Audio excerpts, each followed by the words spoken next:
Welcome you all. मेरा नाम है श्रेया। आज हम पढ़ेंगे क्वांटिटेटिव रेवोल्यूशन या फिर मात्रात्मक क्रांति। चैनल के बारे में जानने के लिए आप वेबसाइट विजिट कर सकते हैं। आपकी कोई क्वेरीज हो तो व्हाट्सएप कर सकते हैं या फिर आप ईमेल भी कर सकते हैं।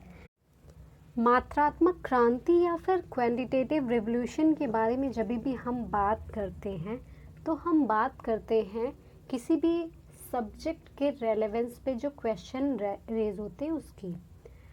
हम सबको पता है कि लाइफ में अप्स एंड डाउन्स जो हैं वो बहुत ही नेचुरल है, उनका आना बहुत ही सामान्य सी बात है। हम सभी को ये भी पता है कि कोई फिक्स सर्कमस्टांसेस पूरी लाइफ के लिए नहीं हो सकती। तो उसी तरीके से कोई भी अगर विषय है जिसे हम स्टडी करते हैं उसमें कभी ना कभी उसके एप्लीकेशन और उसके रेलेवेंस को लेकर क्वेश्चन ज़रूर उठते हैं। तो एक ऐसा टाइम आता है जब उस सब्जेक्ट को वैल्यू ही नहीं दी जाती, या फिर हम कह सकते हैं उस सब्जेक्ट के एग्जिस्टेंस पर खतरा आ जाता है।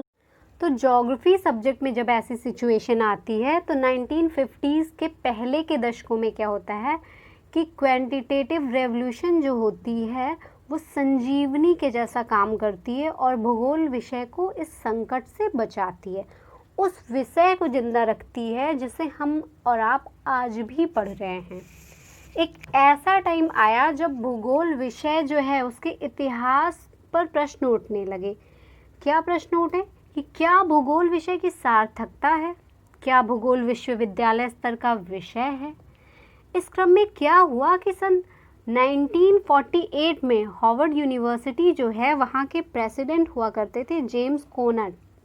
उन्होंने ये अनाउंसमेंट कर दी कि भूगोल विश्वविद्यालय के योग्य विषय नहीं है, इसे विश्वविद्यालय में नहीं पढ़ाया जाना चाहिए।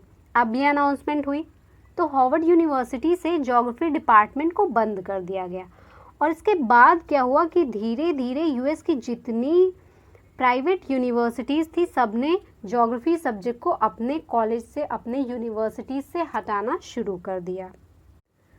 अब जब ये संकट आना शुरू हुआ तो बहुत सारी अमेरिकन यूनिवर्सिटीज़ ने नए थॉट्स और रिसर्च वर्क शुरू कर दिए। अब क्या हुआ कि भूगोल को स्थान विषयक विज्ञान, स्पेशल साइंस में बदलने के प्रयास शुरू हो गए। और हुआ क्या कि फाइनली क्वांटिटेटिव रेवोल्यूशन के रूप में हमें देखने को मिल रहा है।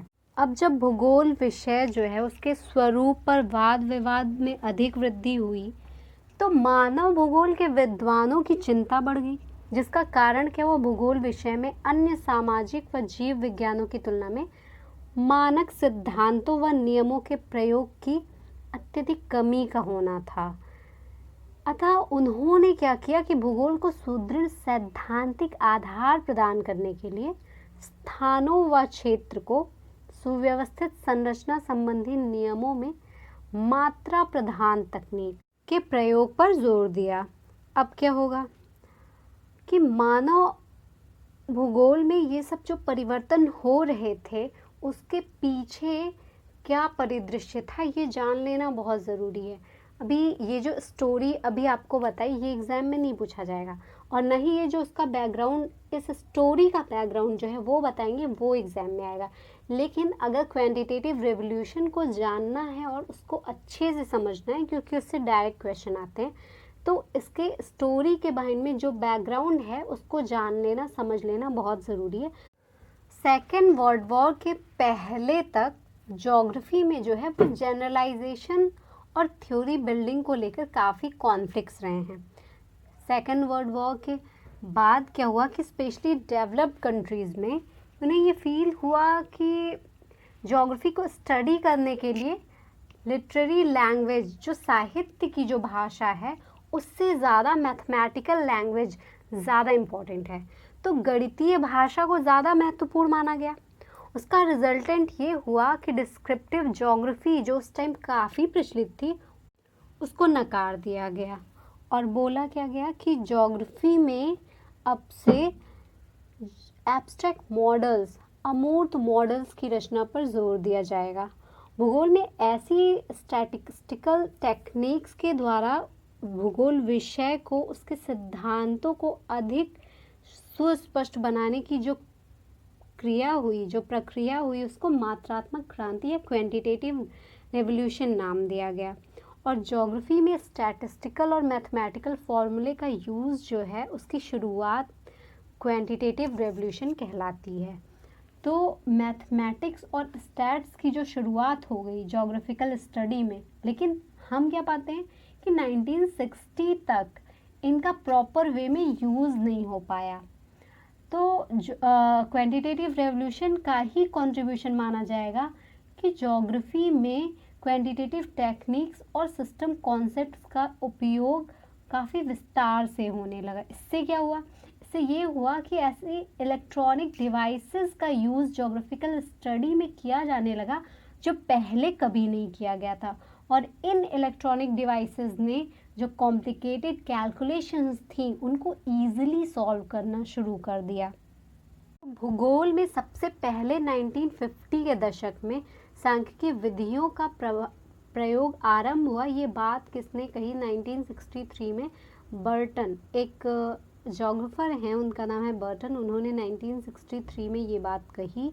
और अगर इन शॉर्ट हम देखना चाहें कि क्वांटिटेटिव रेवोल्यूशन या मात्रात्मक क्रांति क्या है, तो हम पाते हैं कि सांख्यिकी और गणितीय तकनीकों के प्रयोग, प्रमेयों का उपयोग और भौगोलिक तंत्र में इन विधियों से निष्कर्ष निकालना भूगोल में मात्रात्मक क्रांति कहलाया। नेक्स्ट, अब हम बात करेंगे मात्रात्मक क्रांति या क्वांटिटेटिव रिवॉल्यूशन के उद्देश्य क्या हैं। पहला उद्देश्य हम देखते हैं, भूगोल में वर्णनात्मक स्वरूप में परिवर्तन लाना और उसे वैज्ञानिक विषय बनाना। नेक्स्ट क्या है, स्थानिक प्रारूपों का तर्कपूर्ण, उद्देश्यानुरूप और अकाट्य विधियों से चुनाव करना। नेक्स्ट क्या है कि साहित्यिक भाषा के स्थान पर परिचित गणितीय भाषा का प्रयोग करना। जैसे कोपेन ने अपने जलवायु वर्गीकरण में AF का प्रयोग उष्ण आर्द्र वनों की जलवायु को इंडिकेट करने में किया। इसी टाइप से क्या किया गया कि साहित्यिक भाषा जो थी इसके पहले जो चलती थी उसको उसकी जगह पे गणितीय भाषा का प्रयोग किया जाना शुरू करना मात्रात्मक क्रांति का उद्देश्य था। नेक्स्ट उद्देश्य क्या था, स्थितिजन्य क्रम व्यवस्था, लोकेशनल ऑर्डर को यथार्थ रूप से अनुमानों, सामान्य अनुमानों, जनरलाइजेशंस में व्यक्त करना। नेक्स्ट बात आती है कि परिकल्पनाओं का परीक्षण कर मॉडल, सिद्धांतों व नियमों का निर्माण और पूर्वानुमान करना। फिर क्या बात होती है, विभिन्न आर्थिक क्रियाकलापों के लिए आदर्श स्थितियों की पहचान करना, संसाधनों का अधिकतम लाभ मिल सके इसके लिए ऐसे स्थितियों का स्थानिक निर्धारण करना, ये मात्रात्मक क्रांति का एक उद्देश्य था। लास्ट हम देखते हैं कि भूगोल में प्रयुक्त पद्धतियों का उद्देश्य अनुरूप व वैज्ञानिक बनाना, जिससे विषय को दार्शनिक व सैद्धांतिक आधार प्रदान किया जा सके। इस क्रम में ये बात हुई कि फील्ड सर्वे के द्वारा इंफॉर्मेशन और डेटा कलेक्शन से ऑब्जर्वेशन को यथार्थ रूप देना थ्योरीज और मॉडल्स के फॉर्मुलेशन में हेल्प करेगा।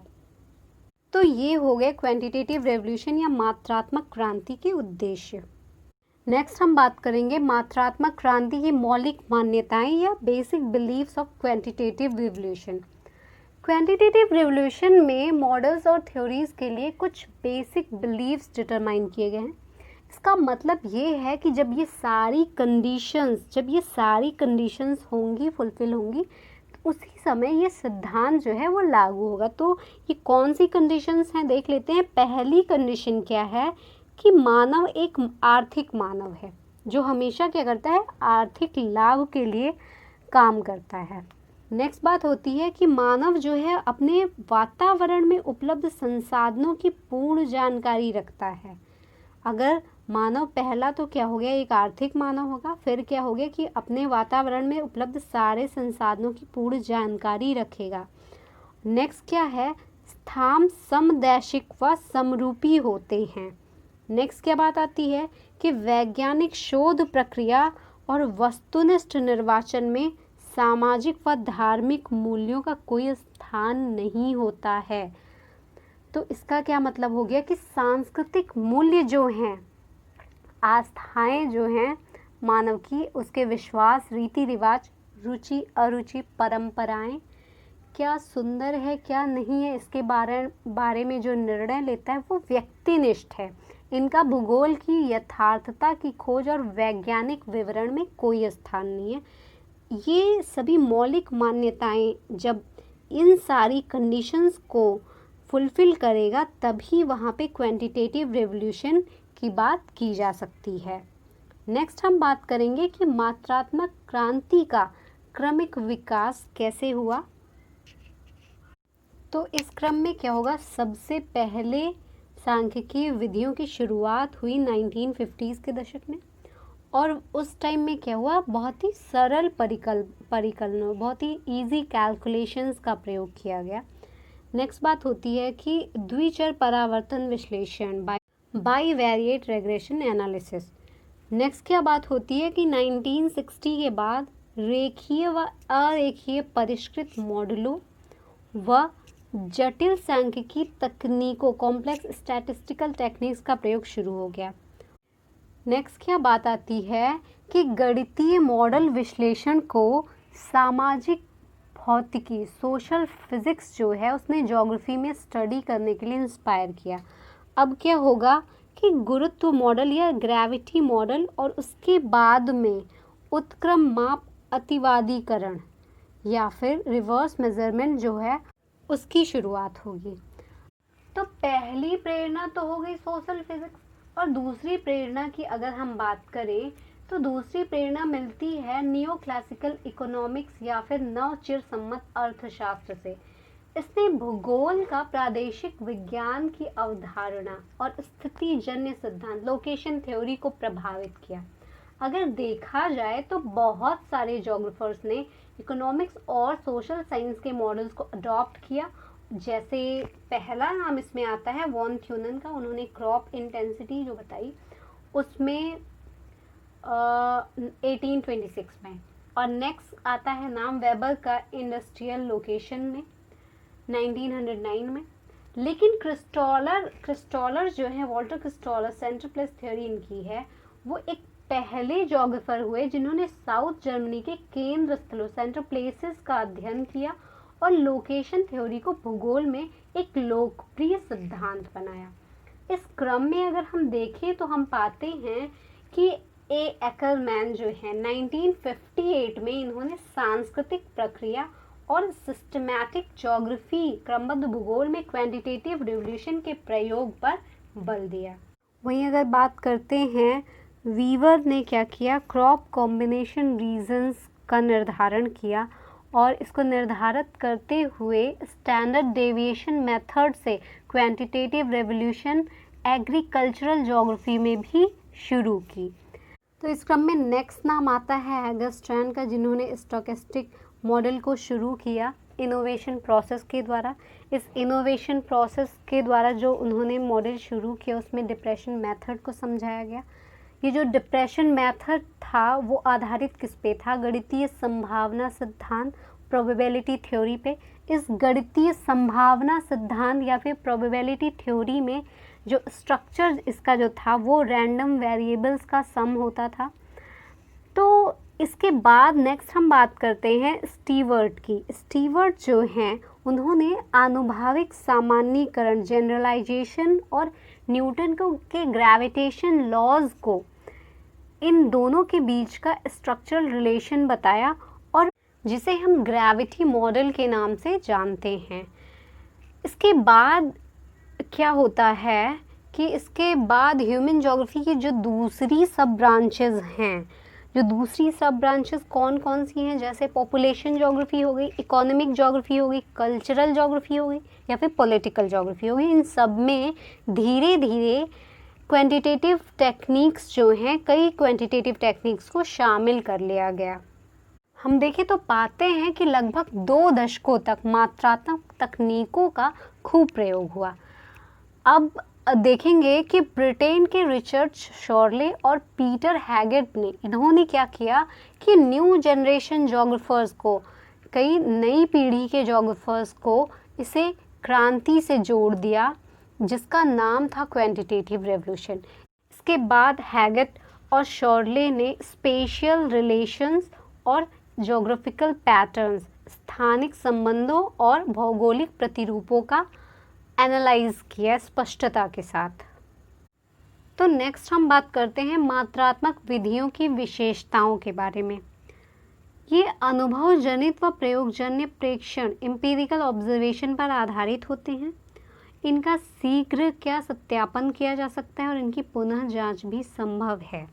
नेक्स्ट है कि सांख्यिकी तकनीकों से आंकड़ों के समूहों, तथ्यों व कारकों को संक्षिप्त किया जा सकता है, शॉर्ट किया जा सकता है, व इसको सरल बनाया जा सकता है, इजी बनाया जा सकता है।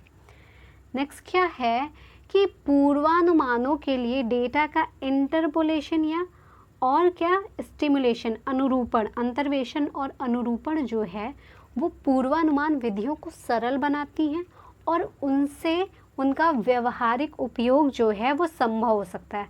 इन शॉर्ट कहने का ये मतलब है कि क्वांटिटेटिव टेक्निक्स के यूज़ से पूर्वानुमान के डेटा को अच्छे रिजल्ट्स दे सकता है, जिससे समय रहते जन धन की हानि से बचा जा सकता है। नेक्स्ट पे आते हैं कि भौगोलिक तंत्र सरल बनाना और विवरणों व विश्लेषण में विश्वसनीयता आती है। मात्रात्मक विधियों से भौगोलिक तंत्र सरल बनते हैं और मात्रात्मक विधियों के द्वारा विवरणों व विश्लेषण में विश्वसनीयता आती है मानव भूगोल के अध्ययन में। तो अगर इस क्रम में हम देखें कोई एग्जाम्पल, तो औद्योगिक संस्थानों की जो स्थितियों के सिद्धांत बनते हैं वो सरल बनने लगे और इससे क्या हुआ कि कृषि भूमि उपयोग में भी गहनता देखने को मिलती है। नेक्स्ट हम देखते हैं कि ऐसे फ्रेम को जन्म देने में सहायक बनी जिनसे सैद्धांतिक कथनों को प्रस्तुत किया जा सका, आंकड़ों का वस्तुनिष्ठ मापन संभव हो सका। ये ऐसे फ्रेमों को जन्म देती हैं। लास्ट बात करते हैं कि ये मॉडल्स जो हैं वो पूर्वाग्रह और पक्षपात पूर्ण नहीं होते, ये नियमबद्ध होते हैं और नियम सिद्धांत के निरूपण में भी सहायक होते हैं। तो सार ये है कि क्वांटिटेटिव टेक्निक्स यथार्थ पर आधारित हैं, इनमें धर्मांधता और रूढ़िवादिता जैसी बुराइयां नहीं हैं। इस क्रम में अब हम क्या देखेंगे, मात्रात्मक विधियों की आलोचना भी देखेंगे। नेक्स्ट बात करेंगे उसके बारे में। तो पहली जो आलोचना है कि यह यथार्थवाद पर आधारित होती हैं और इनका संबंध जो है वो स्पेस ज्योमेट्री से होता है, जो कि विषय की मूल भावना को समाप्त कर देता है। रिजल्टेंट ये है कि मानव और उसका वातावरण का जो संबंध होता है, ऐसे यंत्रवत रचे हुए मॉडलों से समझना, मैथमेटिकल कैलकुलेशंस के द्वारा मानव और उसके पर्यावरण के बीच जो संबंध है उनको समझना, उन प्रॉब्लम्स को सॉल्व करना अनरियलिस्टिक है। अर्थात ज्यामितीय भाषा से मानव और वातावरण के संवेदनशील रिश्ते को समझना बहुत ही मुश्किल है या फिर इसको असंभव भी कहा जा सकता है। नेक्स्ट बात करते हैं कि विषय के विश्लेषण को मुक्त बनाकर वस्तुनिष्ठ बनाया जाना। मानव जीवन के आदर्शों व संस्कारों से विषय के विश्लेषण को मुक्त बनाकर वस्तुनिष्ठ बनाया जा सकता है, लेकिन वह मानव और वातावरण के संबंधों की सीमित तस्वीर ही प्रकट कर सकता है। हम देखते हैं कि सिद्धांतों और मॉडलों के निर्माण में भावनाओं, विश्वासों, धार्मिक आस्था, रीति रिवाजों, अभिवृत्ति, आशा निराशा, इच्छा अनिच्छा, जीवन मूल्यों और संस्कारों आदि का कोई स्थान नहीं होता, किंतु मानव और उसका पर्यावरण इंटरडिपेंडेंट होते हैं। ये एक दूसरे के बिना अस्तित्वहीन होते हैं। तो अगर मानव और उसके पर्यावरण का अध्ययन इन मॉडल्स और प्रिंसिपल्स के माध्यम से किया जाएगा तो यह संभव नहीं है। नेक्स्ट आलोचना ये है कि मात्रात्मक विधियों द्वारा प्रदेश का विश्लेषण अवस्थितिक लोकेशनल रूप से करने पर जोर दिया जाता है। ऐसा विश्लेषण जो है वो भेदभाव को जन्म देता है। इसमें बताया जाता है किसी रीजन्स के 2-4 लोकेशंस पर रिसोर्सेज की अवेलेबिलिटी कहाँ पे है, उनको आइडेंटिफाई करके इंडस्ट्रीज़ को डेवलप किया जाता है। लेकिन ऐसी लोकेशंस इकोनॉमिक ग्रोथ कर लेती हैं, जबकि बाकी के उसी रीजन्स के जो बाकी के लोकेशंस होते हैं वो पिछड़े रह जाते हैं। इससे क्या होता है कि जो संपन्न प्रदेश का जो संपन्न भाग है वो और संपन्न होते जाते हैं, और जो पुअर हैं उनकी स्थिति जो है वो और डाउन होती जाती है। मतलब साफ है कि डिस्पैरिटी जो है वो बढ़ जाती है लोकेशनल एनालिसिस के कारण। नेक्स्ट आलोचना की अगर बात करें तो स्वचालित प्रौद्योगिकी व मशीनीकरण, ऑटोमेटिक टेक्नोलॉजी एंड मैकेनाइजेशन जो है, इससे क्या होगा कि उस क्षेत्र विशेष में बेरोजगारी बढ़ जाएगी। मतलब जो काम 10 लोग करते थे उनकी जगह एक मशीन ने ले ली, तो क्या होगा, पहली बात तो रोजगार घट जाएंगे, और दूसरी बात क्या होगी, वहाँ इररेलेवेंट प्रोडक्शन शुरू हो जाएगा। नेक्स्ट देखते हैं न्यूनतम संसाधनों से अधिकतम लाभ। इसकी किस रेफरेंस में आलोचना होती है कि मात्रात्मक विधियों में मॉडल निर्माण की प्रक्रिया को लाभ उपलब्ध कराने के लिए इसको विकसित किया गया। लेकिन मानव जो है वो अपनी सुविधाओं और सरलता व सहजता को केवल आर्थिक लाभ के लिए नहीं छोड़ देता है। ये केवल शोषणकारी इकोनॉमिक पॉलिसी होगी। एक स्कॉलर हैं साइमन, जो ये कहते हैं कि मानव सदैव आर्थिक प्राणी नहीं बना रहता है, वो अपनी भावनाओं इच्छाओं की संतुष्टि भी चाहता है। That means Manav real world में मिनिमम रिसोर्सेज मैक्सिमम आउटकम की सोच से हमेशा इंस्पायर्ड नहीं हो सकता है। मानवता भी लोक कल्याण के लिए आवश्यक है। Humanity is essential to social welfare. Next बात करते हैं कि नई तकनीकों व सूक्ष्म सूत्रों से मानव का प्रत्यक्ष बोध और ज्ञान भंडार जो है वो जड़ बन जाता है। वह सीमित दायरे में ही मॉडल की संरचना जो है उसमें बंध जाता है। उसका वातावरण के प्रति ज्ञान जो है वो किसी काम का नहीं रह जाता। वह मनुष्य जो है वो स्वयं मात्रात्मक तंत्र के अधीन काम करने लगता है, जो ज्ञानार्जन का दुरुपयोग करना शुरू कर देता है। क्योंकि मॉडलों ने मानवों के निर्णय की लेने की जो कैपेबिलिटी है उसको हाश किया है, और मानव जो है वो सिर्फ एक पैसिव एजेंट बनकर रह गया। ये मॉडल्स अधिकांश रूप में आर्थिक नियतिवाद जैसे परिणामों की ओर ले जाते हैं। नेक्स्ट बात करेंगे मात्रात्मक तकनीकों के प्रयोग को लाने में उच्च स्तरीय गणितीय ज्ञान का होना आवश्यक है। इस बात की भी आलोचना होती है। इसमें क्या होता है कि एब्सोल्यूट रिजल्ट पाने के लिए एक प्री कंडीशन होती है, और वो ये है कि डेटा की विश्वसनीयता। और अगर हम विकासशील देशों की बात करें, अगर अपने देश की बात करें, तो रियल डेटा को प्राप्त कर पाना बहुत हद तक एक बड़ी चुनौती है, और इसीलिए ये मॉडल्स भौगोलिक यथार्थता के बारे में सही तस्वीर नहीं प्रस्तुत करते हैं। लास्ट आलोचना हम देखते हैं कि गुणात्मक कथनों क्वालिटेटिव स्टेटमेंट्स का महत्व कम कर देना। Mathematical calculation that means quantitative methods का यूज़ किसी रीजन के क्वालिटेटिव पैरामीटर्स को नज़रअंदाज करता है, जो कि गलत है। इससे क्या होता है कि स्टैटिस्टिकल टेक्निक्स पर आधारित जो मॉडल्स होते हैं वो दृश्य जगत की कुछ विशेषताओं को एम्फसाइज करते हैं, लेकिन कुछ विशेषताएं जो हैं वो इग्नोर कर दी जाती हैं। मानव भूगोल में मात्रात्मक तकनीकों द्वारा लोकव्यापी नियमों का निर्माण संभव नहीं है, क्योंकि प्रत्येक समाज अथवा प्रत्येक प्रदेश के मानव समुदायों के व्यवहार को मैकेनाइज्ड स्टैटिस्टिकल मॉडल्स एक्सप्लेन नहीं कर सकते हैं।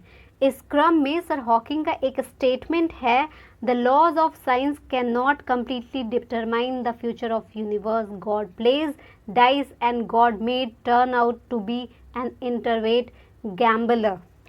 प्रकृति के नियम जो हैं वो प्रकृति द्वारा खेले गए पासे के जुए के समान है। वह विज्ञान के नियमों से संचालित नहीं होता है। प्रकृति जो है, प्रकृति के अपने नियम हैं, प्रकृति को विज्ञान संचालित नहीं कर सकता है। फाइनली अगर हम देखें तो ये पाते हैं कि मात्रात्मक तकनीकों में बहुत सारी अच्छी बातें हैं, लेकिन उसमें कुछ कमियां भी हैं। और नॉर्थ अमेरिका में इसी क्रम में स्थान विषयक विज्ञान का उद्घाटन हुआ। 1960 के दशक के अंत तक इंग्लिश रिसर्च जर्नल्स में विश्व के सभी भागों में बहुत सारे ऐसे रिसर्च पेपर्स पब्लिश हुए जिनमें इन मेथड्स का बहुत ज़्यादा प्रयोग हुआ। बहुत सारे सिद्धांत और मॉडल्स भी बनाए गए जिनमें मानव और उसके वातावरण के संबंध का आधा अधूरा ज्ञान प्रस्तुत किया गया। क्वांटिटेटिव मेथड्स को बिहेवियरलिज्म और ह्यूमनिज्म की प्रतिक्रिया बताकर भी इसकी आलोचना की गई। ब्रिटिश भूगोलवेत्ता पीटर हैगेट और रिचर्ड शोरले और इनके साथ ही डेविड हावे ने मात्रात्मक संप्रदायों में दार्शनिक पद्धति विषयक आधारों को एक बनाने का भूगोल में महत्वपूर्ण प्रयास किया। इन विद्वानों ने सुझाया कि ज्योग्राफी में डेटा कंपोजिशन, आंकड़ों का संयोजन क्वांटिटेटिव मेथड्स और कंप्यूटर के प्रयोग से करना चाहिए। शोरले और हैगेट ने मॉडल की एक परिभाषा भी दी कि मॉडल यथार्थ का सरल व आदर्श में व्यक्तीकरण है जो विशिष्टताओं को उजागर करता है। वह संरचित विचारों का सिद्धांत है। मात्रात्मक क्रांति गणितीय एवं सांख्यिकीय विधियों के अति उत्साही प्रयोगों और केवल एक ही गणितीय उपकरण द्वारा भौगोलिक समस्याओं को सॉल्व करने से ही कम प्रभावी हो जाती है। डेविड हार्वे जो क्वांटिटेटिव फिलॉसफी का प्रबल समर्थक थे, वो 1970 में प्रबल विरोधी बन जाते हैं। इस क्रम में डडले स्टैम्प इसे क्रांति नहीं मानते, क्वांटिटेटिव रेवोल्यूशन को एक रेवोल्यूशन नहीं मानते, वो इसको सिविल वॉर मानते हैं। वो मानते हैं कि क्वांटिटेटिव रेवोल्यूशन के समर्थक जो हैं वो धर्मांध हैं। यह क्रांति जो है वो राजनीतिक विचारधारा का रूप ले चुकी है।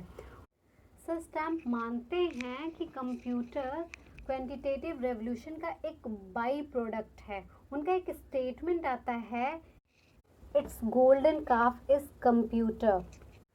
इस सब के बीच हम क्या समझते हैं कि जड़वत या स्टैटिक मात्रा प्रधान तकनीकों की सबसे बड़ी कमी यही थी कि वे नीतिपरक मूल्यों की अवहेलना करती थी। इस क्रम में रॉगर मिनिशल एक स्कॉलर हैं, उन्होंने भी अपना मत प्रस्तुत किया है। फाइनली हम क्या पाते हैं कि क्वांटिटेटिव रेवोल्यूशन विकसित पूंजीवादी देशों की उपज है जिनका मात्रात्मक विश्लेषण सकारात्मक निष्कर्षों तक नहीं पहुंचता। वास्तविकता ये है कि ना तो इसके मॉडल्स नगर भूगोल या अर्बन ज्योग्राफी और ना ही कृषि भूगोल या एग्रीकल्चरल ज्योग्राफी के लिए सर्वव्यापी बन सके। तो फाइनली हम ये पाते हैं कि इनकी प्रक्रियाएं जो हैं, क्वांटिटेटिव टेक्निक्स की प्रक्रियाएं जो हैं, वो डिफरेंट कंट्रीज़ में वेरियस टाइप की कॉम्प्लिकेशंस उत्पन्न करती हैं जो डिफरेंट लैंडस्केप्स को इंडिकेट करती है। तो ये रही क्वांटिटेटिव टेक्निक्स की आलोचनाएं, और इसी के साथ जो हमारा टॉपिक था क्वांटिटेटिव रेवोल्यूशन या मात्रात्मक क्रांति, ये यहीं ख़त्म होता है। So thanks for watching, have an awesome day.